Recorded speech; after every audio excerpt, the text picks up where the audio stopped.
You either love it with a passion or you hate it with every fire of your being. It is MetaZoo.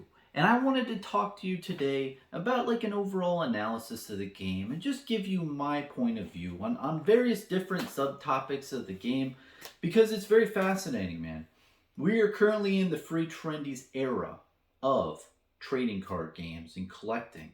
And I believe that Flesh and Blood started it, man. They put a little crack in the door, but then MetaZoo just burst down the door from that crack, and it just created this new era we are in trading card games. And I think it's really important to discuss MetaZoo because there's a lot of things that I feel like people aren't really seeing that I'm seeing. So thought I'd make a video. Now, before I get into this, as always, I like to be very transparent with you all. I own about 6 to 8 of the first edition boxes of Cryptid Nation. I also own around 6 or 8 Nightfall boxes. I'm not sure with a couple of the Ruby kits. That is what I have currently at this time. I always think it's good to disclose, right? It's good to know how much skin in the game I have, right? And then other than that, you know, this opinion's coming from a person who doesn't like MetaZoo. I personally, the artwork and just the feel of it, it's just not me, man. And I was a Pokemon kid. I grew up with Pokemon. I graduated to Yu-Gi-Oh, graduated to MTG, and then finally now I'm in the Flesh and Blood. I graduated to Flesh and Blood, and I like grown-ass man cards, and it just, the artwork and the feel of MetaZoo overall just doesn't capture me. And that's okay, because, you know, art is very subjective. And I like Fallen Empires. I really love that set. It's just beautiful. I love having the complete set, and I look at that every now and then. But with MetaZoo, it's just not for me. But for the people it is, that's great. And honestly, what I want to say in the beginning of this video is that regardless of what you think, regardless of how you feel or think about MetaZoo or any other TCG, man, it's great that we have as many TCGs as we do. And I'm really happy that MetaZoo exists because it just grabs people who would rather be playing Fortnite or Halo or any other type of, you know, video game out there into the cardboard realm. And more people who are in the physical cardboard realm versus the online digital realm with all these, you know, iPads and iPhones, that's a great thing. And I think we can all resonate that sound right now, is that any person who's playing trading card games is great. And, you know, and I think just the more trading card games out there is a good thing. Even though I don't like it, I'm glad other people do. And, you know, the MetaZoo community seems really nice. I've private messaged a bunch of the creators. They seem really cool. A really good friend of mine, Jesse, Fab Cracks, he's now doing the whole, he has a MetaZoo content channel on YouTube. And, you know, he's such a great guy.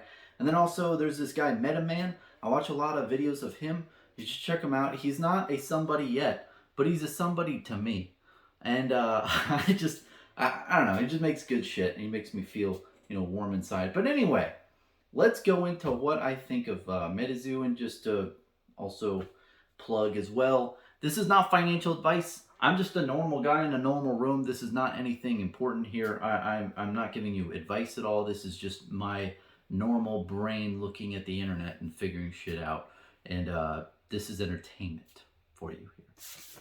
So let's go over the first key concept that I want to go over today is why are the box prices so high in MetaZoo for the Kickstarter, but mainly the first edition Cryptid Nation. I want to talk about this box. I want to talk about why MetaZoo was successful on the secondary market. And the thing that I don't understand is that nobody really is talking about Steve Aoki. And if it's one thing, if it's one freaking thing you take from this whole video, it's that Steve Aoki contributed to a majority of MetaZoo's success so far. Like, I know it's hard. You look at this box and it's $800 and you think, okay, how much money was for certain different factors? I think at least 50% of this box is due to Steve Aoki, maybe even more. And I think a lot of people are sleeping on that. And I don't know why a lot of other MetaZoo content creators don't talk about that as much. I mean, I should be hearing Steve's name in every other video, man. He influenced MetaZoo on a level that you just can't comprehend. And I want to give you an example. It's like Shark Tank. If you've watched Shark Tank, you know you saw Mr. Wonderful Kevin O'Leary is there. You have a bunch of panel of people who are multimillionaires, and then they want equity share in a company that's presented to them, and they give capital for equity, and they help them out on the side. And not only do they fund, like they give like 100 grand for 20% equity, they also help them with distribution. They help them with all these different contacts, getting into Walmart, getting into other different things. And I think that Steve Aoki literally is the Shark Tank of MetaZoo. Like, that is what I want to ingrain in your mind. And I mean, no ill will against Steve. He seems like a nice guy. But overall, what I've seen is he is very well connected in the trading card game industry. I mean, just look at the TCG Player event that they had for Steve Aoki, where they were selling portions of his collection. Like, TCG Player doesn't do that for me. TCG Player doesn't do that for a lot of people, and the reason is because they don't have as much clout. Steve does, man. Look at other things. I mean, Topps even did a series with Steve as well for, like, I think it was like his concert worn pants were on a card, and that they worked with him there. PSA also has like a certain different pedigree that says the Aoki collection on the graded cards that he has, on a few of them. But I'm telling you this, is that these different entities, if you look around, I'll put a couple videos down below that I watched, and it kind of woke me up to this fact. But the way that these entities treat him on the physical realm, the publicly that you see, right? I can't imagine how much he has privately of influence. And what you have to understand is that he's very well off, which is great. But he probably has a lot of friends as well in his circle that are well off too. And if they figured out, hey, if Steve's having a dinner with them and say, yo, bro, I'm invested in this MetaZoo thing. I'm going to be co-creator or co-founder for this game. And I own like 30 to 50% equity. I'm not sure. But he's like, yo, it's going to be really hot. It's going to be big. Don't you think the people around him are going to invest in that game too? I mean, think about it. Those people probably put like 10 to 20 grand into buying a bunch of booster boxes, like a couple of, pallets. What is that for them? It's nothing. And I mean, you have to realize that if somebody big, like, if you go back to the Shark Tank example, think about it. You see these episodes where Kevin O'Leary invests in this stupid ice cream company, right? And then literally they do a follow-up video. And when they do a follow-up video, that the people in the video, the company that gave equity shareholder to Mr. Wonderful say, yeah, it was great. Right after that episode of Shark Tank aired, we got X amount of, like, $500,000 of orders, like, overnight. Like, that's what I'm saying Steve Aoki did to MetaZoo. I think that not only did people who were in his circle, in his camp, who he told invested in MetaZoo, like these boxes, because they knew that this man likes things to succeed and that he is behind it. It would be very different if Steve Aoki got like 10% equity in the hush hush and he wasn't a major shareholder, but man, he is a co-founder of MetaZoo. He probably owns 30 to 50% equity. We don't know for sure, but the fact of the matter is that he has a material influence on MetaZoo. And when you see these big deals come through with Topps, who do you think arranged that? Steve. When you see this Walmart deal that came out, who do you think arranged that? It was Steve. When you see all these different things, and you have the NFT thing, I mean, Mike Waddell is probably going to do the NFT thing regardless of Steve. But long story short, I think that the reason why the secondary market for MetaZoo is so high is because of Steve Aoki's influence. And it's not something I can really materially like point to different things. But if you can definitely see the different interactions that Steve has with the different companies and everything, and you can see that he's very well off, and he is tens of millions of dollars. I'm not sure his net worth, but it's a lot of money. I mean, it just goes to show. I mean, he's got a huge impact, man. And when you look at this box in particular, the Crypto Nation box, went to $500 very, very fast. And if you think about just the MSRP price of $100 a box, which is what I got it from, I forgot what store I bought it from. You know, that one, basically there's only one store out there who's selling them. But if you think about just the amount of money it took for the whole print run at MSRP, it was only $2.5 million. Did you realize that? Because if there's a 50,000 boxes, or no, 25,000 boxes of this, and you multiply that by $100 per box, it's only like 2.5 million. That is not that much money. And if you had a good amount of big money into this, and we don't know how much Steve invested in himself. And honestly, I can't blame him if he would want to. If I was in his shoes and I was buying equity and wanted to be a founder of a game, you know how many boxes Bronson would buy? You know how many, I'm collecting Welcome to Wrath Alpha of Flesh and Blood. You know how many boxes I would buy of Welcome to Wrath Flesh and Blood if I was an equity shareholder in this company and a co-founder? You're sure as shit I'd buy a ton. So there's that, man. And honestly, I know I've said a lot, and you kind of get the point now, is that MetaZoo got Shark Tanked by Steve Aoki. And he is the main factor of why these boxes are so high in price, in my opinion. And just to wrap it up, I just want to emphasize too, is that I don't think there's anything wrong here. If I was in his shoes, I would do the same fucking thing. And if I was making content for, all these different trading card games, like I was making content for Topps or Pokemon and stuff, at the end of the day, I'd be like, wait, why am I doing free advertising for this company when I'm getting like just the scraps of ad revenue on YouTube? What's the point of that? And of course it's nice collecting things here and there, but wouldn't it be cool to have a legacy? Wouldn't it be cool to have something to hold on to, in my old age? And sure as shit, man, I would want to invest in MetaZoo or any other type of Flesh and Blood or Genesis or any type of game like that and try to, go to bat and make them succeed. That sounds like a smart idea. And this kind of sets him up for the next 5 to 10 years. In the next 5 years, he can start opening Cryptonation boxes on his channel, or, he can just do it in his personal life and just enjoy it like a fine wine. It's a great idea. So I think it was very well played with Steve. And honestly, I think it worked both ways. I mean, MetaZoo got a ton of influence with Steve Aoki, so it's kind of a win-win there. So I hope nobody thinks I'm saying anything where I'm upset. I'm not upset. It just is what it is. And what I'm just really don't understand is how other people are missing this, and how other people don't really acknowledge that influence. And that's my main point, is that it's sorely misunderstood. And I believe that the secondary market for MetaZoo, about 50%, if not more, of the value of those boxes are from Steve. So I want to get into my next point. Let's see, what are we talking about? Let's look at the second big influence on the secondary market for MetaZoo.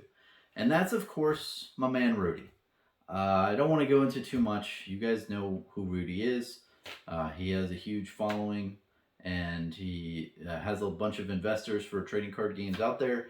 And he was the one who supported Flesh and Blood early on, and that stuff went to the moon. So literally early in 2021, you had a lot of people just like nipping at their fingers like, oh, give me another one. Give me a hot penny stock tip, Rudy. And Rudy's like, oh, this MetaZoo looks pretty cool. And I think that also had a huge influence on the game too. I mean, the Rudy seal of approval is pretty damn influencing, if I have to say anything. And you guys know this. I'm not going to go into detail, but that definitely had a huge impact.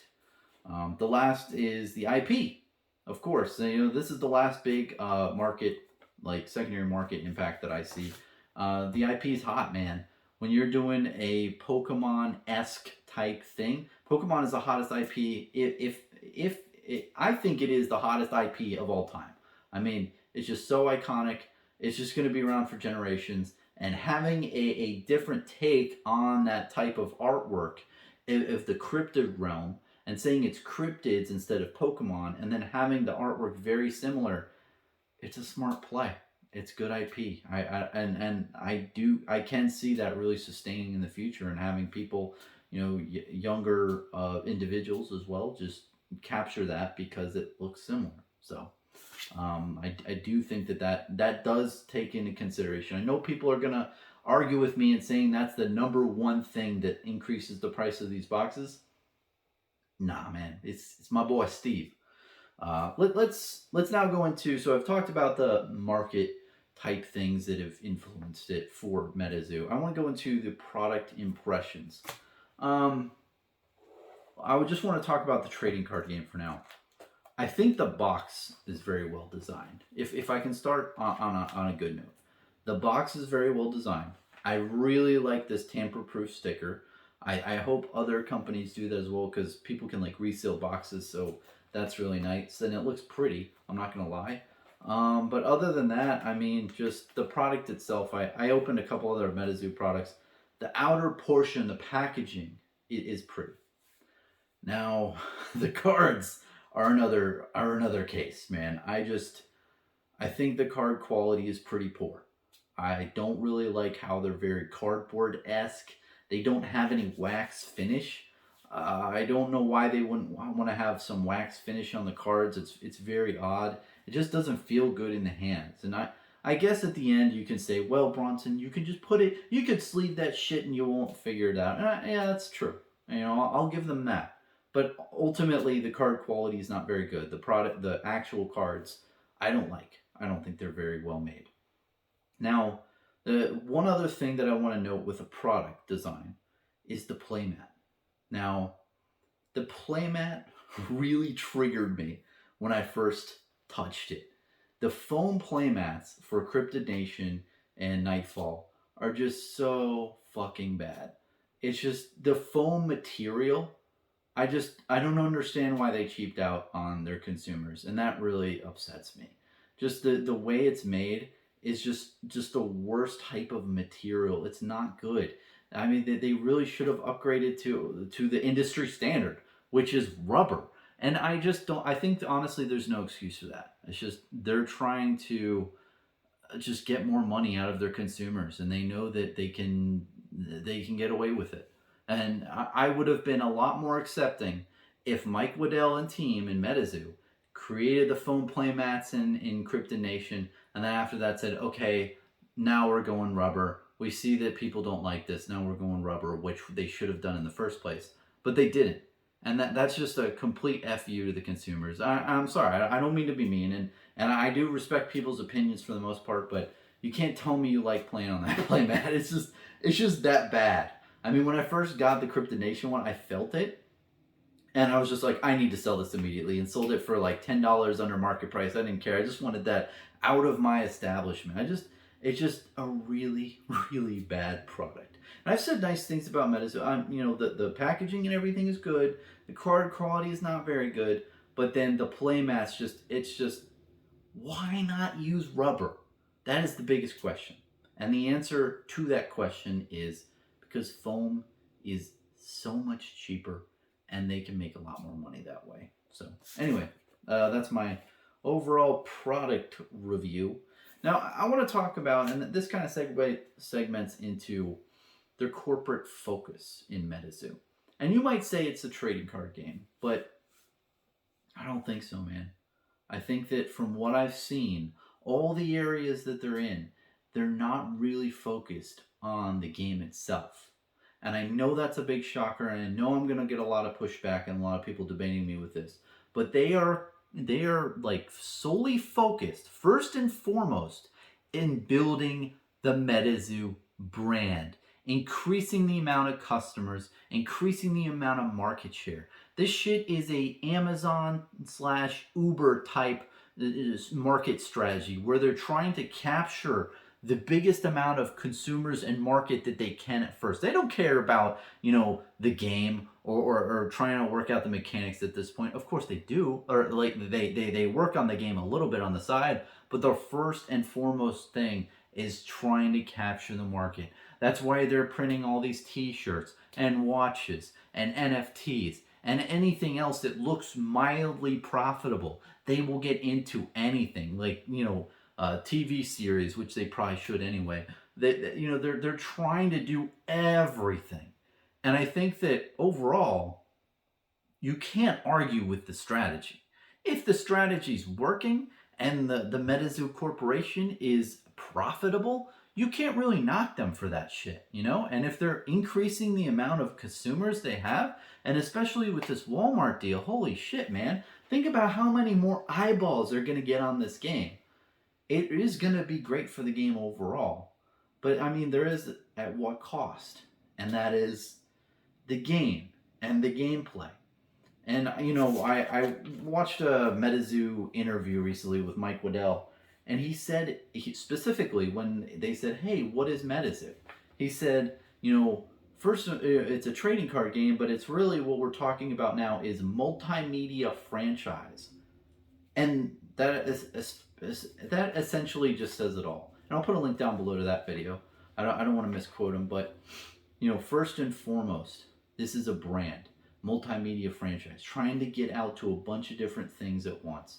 And at the end of the day, if it works, it works. You can't fault it. But I think the biggest issue that they have with that is just the gameplay is lacking. They're not focused on the gameplay overall. And let me just get into the gameplay. In my personal opinion, I don't think it's very good. I don't think Cryptid Nation is a very... And I've only played Cryptid Nation, the first set, but giving an honest review, it's very much like Pokemon. It's very much like a Magic the Gathering. You pull a lot of lands, and you can't play your creatures, you get screwed. You pull your creatures, you don't pull your lands, you get screwed. And whoever can put down their creatures faster and beat the shit out of the other person first wins. So that whole dynamic, it just doesn't, it's not for me. And I just think it's odd that they're doing all these different things with the whole like fourth wall effect. I think the fourth wall effect is really smart for their child market. That's very smart. But the thing is, it doesn't transfer over to competitive play. When you get into competitive play, some of the cards, man, like it just doesn't make sense. Like you have to have your pants off, and you to play one of the creatures. One is like it deals damage based on the age difference of participants. It's just a lot of different weird type of dynamics. It's going to be really hard to play in a competitive nature, and I don't think the competitive play is there. Overall in the game, it's not built for competitive play because of the fourth wall effects. And I think it really, MetaZoo constantly has this thing where they try to do too many things at once, and I think that's really seen in the gameplay. But overall, much like artwork, gameplay is also subjective, and other people out there might enjoy that kind of gameplay, and kudos for you if you do. I just don't think it's anything new. I've heard of Mike Waddell say many times in the past, like, why reinvent the wheel, and I believe that's where the gameplay is derived from. He said it comes from different elements of Magic, Pokemon, and Yu-Gi-Oh! And stuff, and I can see that. But at the end of the day, it's just not appealing to me. Flesh and Blood was, because it was a burst of fresh air, and it was really interesting interactions, where as MetaZoo, it just feels like there's way too much variance. There's an insane amount of variance. And then you might say, Bronson, well, what about Nightfall? Nightfall is fixing this. And they're doing a lot more creature destruction, a lot of other stuff. And that's fine if they are. That's great. And I will reiterate again, I think MetaZoo, first and foremost, is a multi-level, like, a franchise organization. They're trying to get out there to as many different people as possible, grow the consumer base and revenue first. Now, in 3 years from now, right, once they have $1 million of revenue and all that stuff, and they become successful by capturing the market, can they retroactively go back and fix the game and make it a hell lot better? Hell yeah, they can. Will they do that? I really hope so. I hope they do that. We'll definitely have to see. I'll get my popcorn ready. But I'm not saying that the game is just completely like garbage and it can never be fixed. I think that with a lot of errata, with a lot of, maybe they take a lot of the cards with a fourth wall out and they ban a huge ass ban list. I could see people playing the game, and hey, tons of people playing Magic the Gathering and Pokemon tournaments alike. They like those games, so I can see a huge market for that. But personally, it's just not for me. And I think that they can be successful, but they've got to rework a lot of stuff in the future. Now, since it's pretty late into this video, I want to talk about one of my biggest concerns for MetaZoo. And I am no corporate lawyer. I am no bird lawyer. I don't know any law type things, but I listen to people and I look at stuff. And my main concern for MetaZoo is a lawsuit. And yeah, a lot of people probably think that. And the biggest problem I see is the corporate structure where it looks like it's only one LLC. It's a single LLC. It has no subsidiaries. And the big issue with this is most trading card game companies or companies that have intellectual property or patents or such like that, they have a holding company that has all of their important IP and all their important shit in one LLC. And then what they have is a secondary LLC below it that really says like, hey, this is the trading card game company of MetaZoo. This is MetaZoo Holdings that has all its IP. And the reason why you structure it like that, where you have all your IP in one, and then it has a subsidiary of the trading card game company that actually distributes and makes and processes the trading cards, is because if this entity gets sued, the trading LLC, right, it doesn't matter. Because if this goes bankrupt and tits up, and it has to pay $50 billion to Pokemon's, whatever, whoever owns Pokemon, right? This one can go bankrupt and it's no big deal. They just can't pay it off. But the one that owns it still keeps all the assets of the intellectual property. Now, again, I am no lawyer. I could be completely wrong with this. It's just different structures that I've seen in the past with other companies where if they have different IP or patents, I've seen it in multiple different companies, they have a holding company. And I know that this might escape a lot of you, but it's essentially like having a bunch of different companies, right? You have, and on a lot of entities like this, like Coca-Cola or Amazon or all this stuff, they have like 50 or 70 different LLC companies that have this huge freaking, spider web of different, structures and percent ownerships and all that stuff. And I think that MetaZoo's biggest problem is that. And hey man, Steve, if you're listening to this, you might want to contact your lawyer, man. Just make sure everything's good with that. And I could be totally wrong. I'm trying to do you a solid here. I just think that is a big concern for me because honestly, like to protect the whole IP and brand, they're going to need to do that because, overall, I don't think gameplay can be really patented. There's been patent law things, different cases that have gone to trial, and literally games just reskin another game, and the court proceedings say, hey, it's thrown out, it doesn't win. So you can really just steal people's gameplay all day long with games. It's no big deal. But the biggest issue I see is like there's a couple things that Mike said in videos. Like he said that the artwork is derived from different artists who were in these groups for Fakemon, which is like artwork that is derived from the Ken Sugimori artwork, but it's like fan fiction for Pokemon essentially. And I have no judgment. I think that's cool. If you want to do that and that's what they did. But having a video out there saying like, if I was making my off-brand cola and I said, our off-brand cola isn't. It had to be artwork. If I said, I'm making my own Marvels movie and I'm calling it Marbles, or no, what would I name it? Marvelous movie, and I had like the Hulk, and I called it Fake and Marvel, and I made all these different characters that were literally Marvel characters, like the big Hulky Hulk and Spider Boy and all this stuff. I think that if I said those types of things out there in public and said, hey, this is like fake Avenger, I think I could be in some hot mess there. So just something to note. And I think that it's not like the biggest worry of mine. Honestly, I'm not really worried. I just think that corporate structure is important, and you should have holding companies for your different IP and intellectual property. It's probably a smart idea.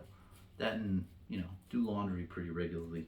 Um, Other than that, man, I just want to end on, I've talked a lot about MetaZoo now, and I tried to make a long ass video because I don't want to talk too much about MetaZoo, but overall, I am happy that people are playing trading card games. I'm happy that new games are coming out in the free trendies era of the collectible realm we're in. It's a great time to be in this. It's exciting, man. Things are going down. Shit is happening. And I think that really that this era that we're in, Flesh and Blood really opened a crack in the door, right? They showed that it was possible for a new TCG to come out and just kill it and get a really holding point in the market for trading card games and really find its niche and stay around and be profitable. But MetaZoo did something else. I feel like it really just made people think, hey, if that game can succeed with its light and childish artwork, then any game can succeed. And I think we're seeing a lot more Kickstarters out there and a lot more stuff because of the whole MetaZoo thing. And not only that, but their whole strategy of just marketing things and making and focusing on the collectability side and focusing on like hot topics and all this stuff that just markets their game out there instead of focusing on gameplay. We're seeing a lot of that stuff. And Slooptube is a great content creator. He talked about a Kickstarter recently too, and literally the game just had all these great marketing things, but then they said the game wasn't even made yet. And we're seeing more and more of that, where people realize that is really gameplay something that really sells the game, and it really does make you wonder, is that really important at the end of the day? And that's what really concerns me, because at the end of the day, these are games, man. And if the game's not good, if the game's not focused on, then what are we doing?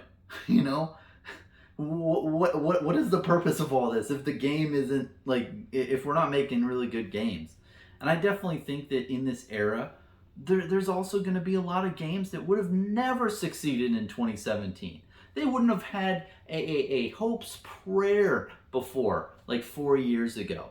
But now, since it's the land of the free trendies out there, they're gonna get funded. They're gonna make a fucking badass game. They're gonna succeed. And that makes me happy. I'm really happy to hear that. But it just worries me that there's gonna be a lot of people who lose a lot of money with these games that just don't come out. The person just takes all the money and run and all these things. And I think it's gonna lead to a lot of people doing further analysis on games. And I think we're gonna see other moments where games are really funded by big Shark Tank people like Steve Aoki. It's a great idea. I mean, it's really a win-win. Like a person who is well off and stuff gets to be on the ground floor of something that they started, and they can have a legacy. And the person who's creating the game, is able to create the game that they want. And all in all, I mean, there is a thing where these creators of games are great at creating games, but when you're ahead of your business, when you're ahead of your trading card game company, you're not doing that much with your trading card game. You are like in business mode. So to have someone come along and just say, hey, all that shit that you hate to do, like, putting yourself out there and getting all these business deals and distribution and whatnot and stuff, I'll do that for you. I'll fund this. I'll give you the capital. You don't have to worry about loans to the bank. Just give me some equity shareholder or equity shares and give me a lot of product, and we're going to be in a good business sense. Makes sense to me. And I think we're going to see a good amount more of that in the future in the next 2 years, 2 to 3 years. And I just hope it's on things that focus more on gameplay. And that's what I want to leave off on. And overall, the MetaZoo community is great. And honestly, playing trading card games has been huge for me in the last year and a half. Just being a part of the Flesh and Blood community, being a person in it, and just talking to people and interacting in real life and just playing a great game and hanging out and just being a person is really nice. And I overall, no matter what I think of MetaZoo, even though I don't like it, I don't really like the artwork, and I just don't like what they stand for, and I don't like a lot of the products.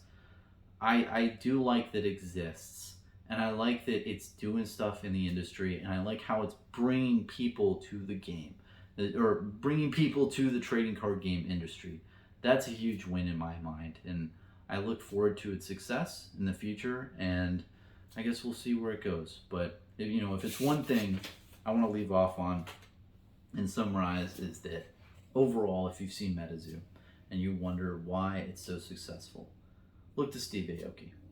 He's a very powerful man in the industry and now owns a good percentage equity, most likely, in MetaZoo Games.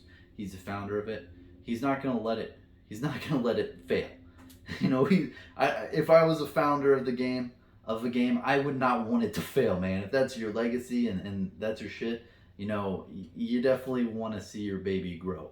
So, long term, do I see MetaZoo doing good? Yes, barring lawsuit or other different events or different industry things coming out.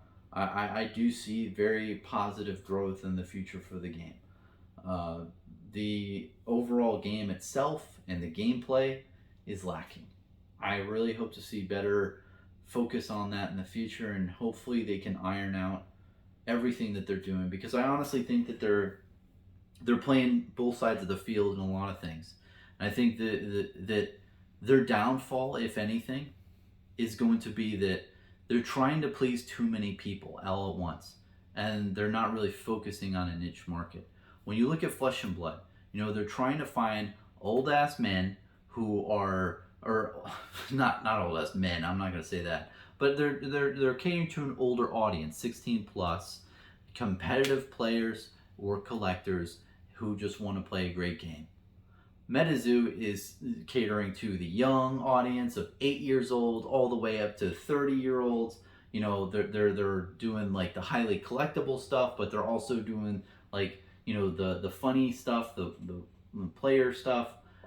They're also doing all these fourth wall dynamics, but then they promote that they're really doing competitive play as well. They're just doing way too much shit, and at the end of the day, I fear that in their community there's going to be a lot of schism, because it's going to be like, well, what does MetaZoo really stand for? What are they trying to focus on? And with Flesh and Blood, exactly. It's 16 plus competitive players playing the game, having fun, and it's all about the game. We're not talking about NFTs. We're not talking about t-shirts. We're not talking about anything else. We're talking about the game. So I would really like to see that going forward in the future, and I think they'll be able to do it. I mean, hell, look at Amazon, look at Uber, look at any of these big companies. Like, I want to say Walmart, but I don't know if they count. Any company that's really focused on grabbing a huge part of the market and then figuring out how to be profitable later. I think that's possible. I think that there is a whole argument for that where you can do that, and they could. Once they have a ton of revenue, they could hire 30 nerds to sit in a room and make a really competitive game, create a ban list and whatnot, and do well. So be interested to see what they do. But yeah, it's my analysis. Thanks for watching.